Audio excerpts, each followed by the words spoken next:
What if your life hasn't been so random at all?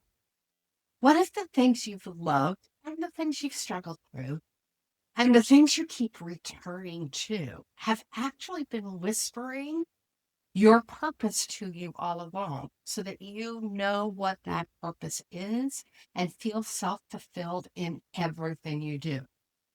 See, most people think purpose arrives like, oh, here it is.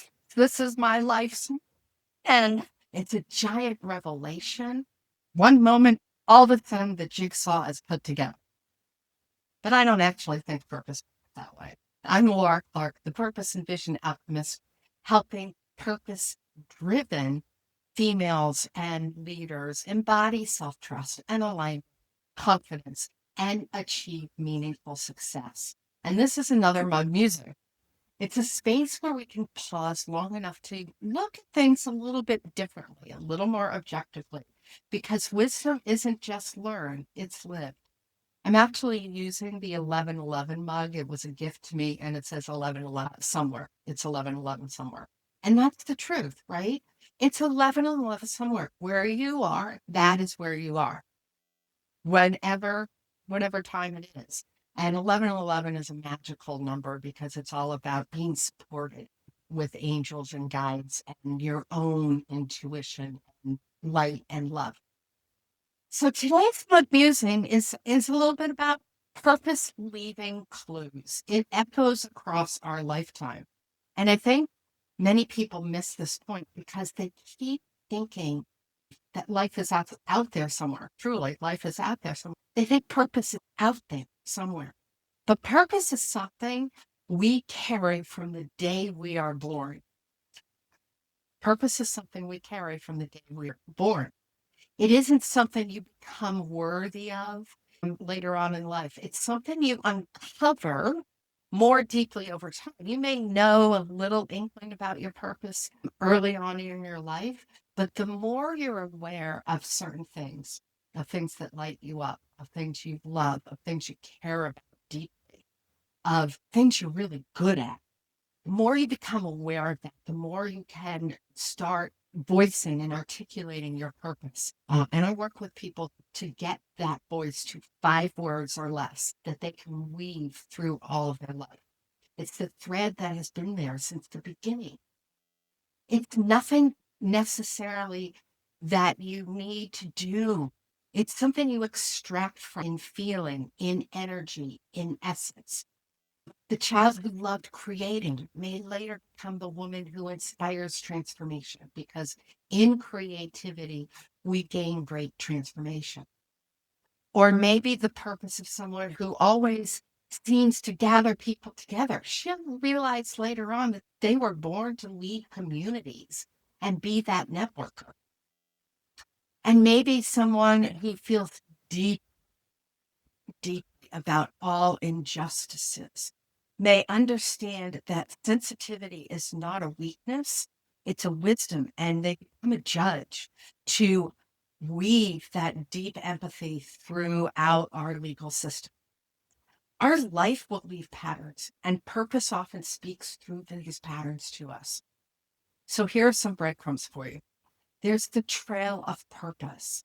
It doesn't shout, it whispers. It is that thing that lights you up.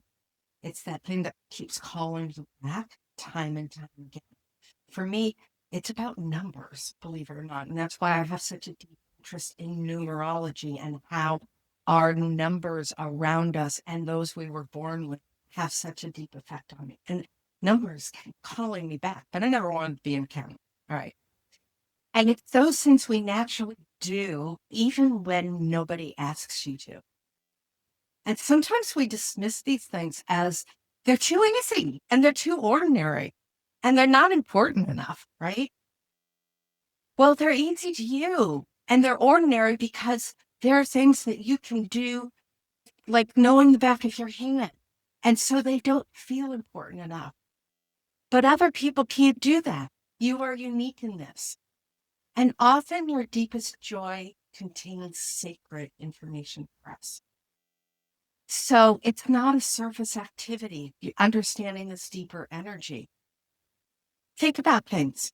Maybe you love teaching or hosting or designing or writing or numbers or connecting or bringing calm or helping people be seen or feel seen. Different forms, same essence.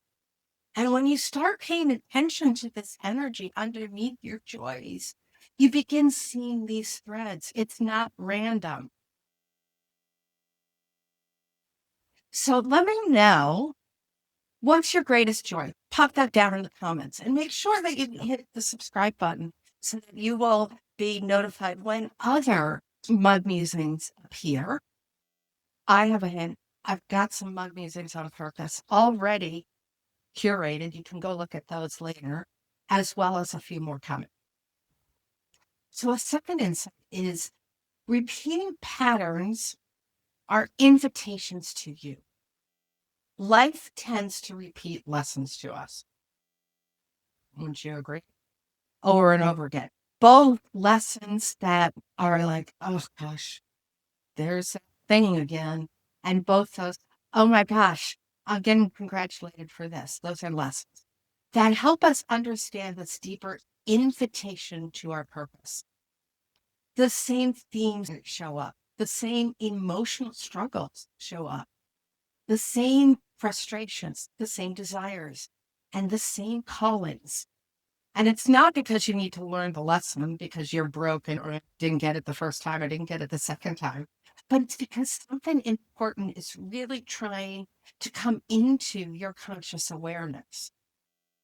Sometimes purpose reveals itself through these lessons, and sometimes it reveals itself through great joy.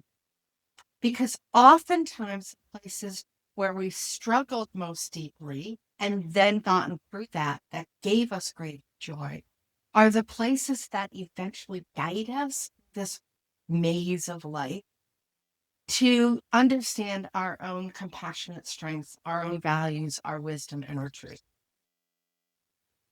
And even then, your natural way of moving through life is a path, right?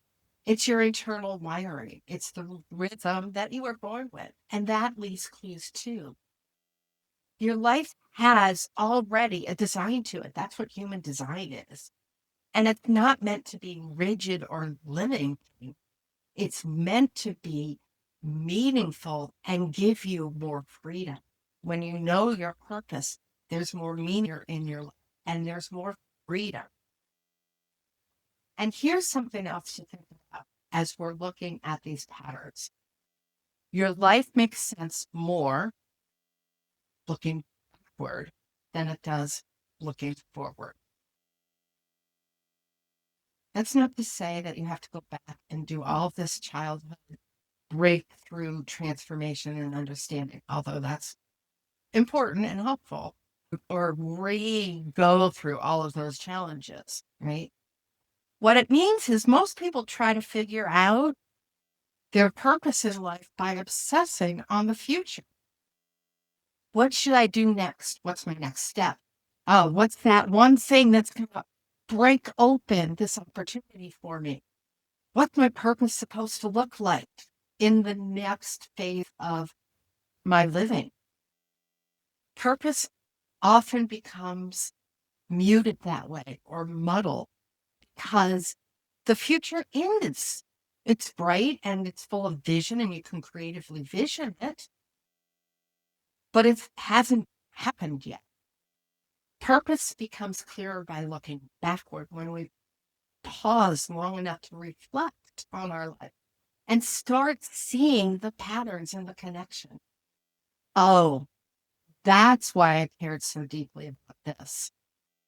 Oh, that's why I kept returning to that kind of work over and over again.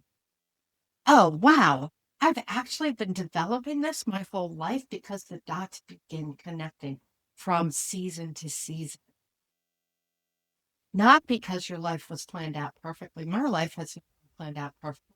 Let me know if your life was planned out perfectly, right? That you went to college, this was my life. I was going to go to college, become a teacher, get happily married, have the house with the 2-car garage and the white picket fence and the 2.5 children, and live happily ever after. And my life has not looked like any of those things other than going to college first. Right?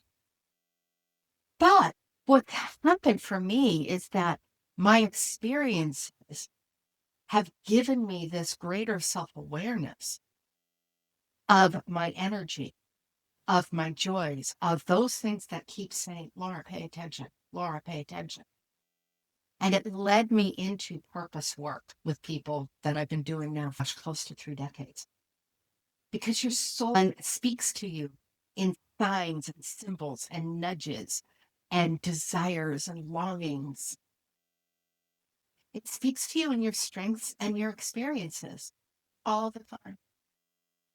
And what really happens magically is what once felt so scattered, when you dive into that purpose and you can acknowledge what it is in a mission statement that then can become 5 words or less, everything starts feeling sacred. Everything starts feeling sacred. All of those lessons, all of those joys, all of your achievements, everything becomes so much more vital and vibrant. And you become so much more grateful for the life that you had, for the life you are in right now, and for what you are attracting towards you. That's what purpose can do for you. So purpose leaves clues. Become that investigator. Step into being at 11:11. Go back into time and be in that moment. Feel it, sense it, see it.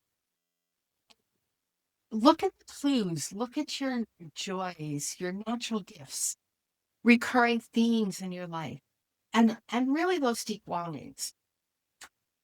Purpose is often less about becoming a completely new person and inventing that person. It's more about finally, once and for all, recognizing the beauty in your soul and the beauty in who you are, have been, and will be all along.